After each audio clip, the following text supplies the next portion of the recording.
C'est l'enfer à Rafah. La ville du sud de Gaza a été visée par une frappe sioniste. Seulement quelques secondes, le chaos et l'horreur.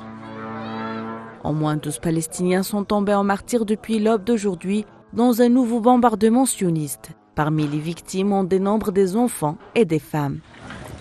Un bâtiment résidentiel situé dans le quartier de Salam, dans le nord de Rafah, a été détruit par une frappe sioniste. Ces Palestiniens fouillent les décombres avec l'espoir de retrouver des survivants.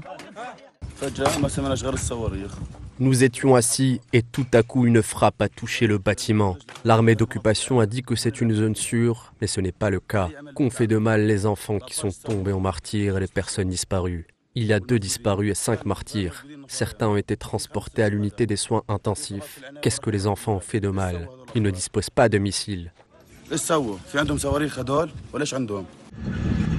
Censée être une zone sûre, l'armée sioniste poursuit son opération terrestre et aérienne dans la ville surpeuplée de Gaza, avec un soutien réaffirmé des États-Unis.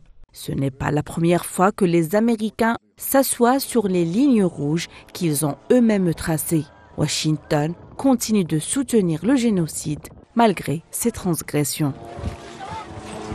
Les humanitaires ont du mal à faire leur travail. Ils sont confrontés aux défis majeurs alors que les agressions des forces sionistes s'intensifient. Les hôpitaux et les cliniques ferment leurs portes.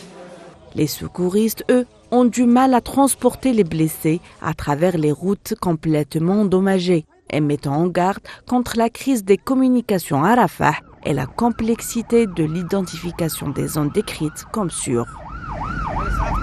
Rien ne semble pouvoir arrêter la horde sauvage sioniste. Quelques jours après l'injonction de la Cour internationale de justice de cesser immédiatement l'agression sur Rafah, celle-ci continue de bafouer de manière flagrante ses ordonnances en tuant au moins 75 civils, dont des enfants, en 4 jours seulement après le début de l'attaque contre Rafah.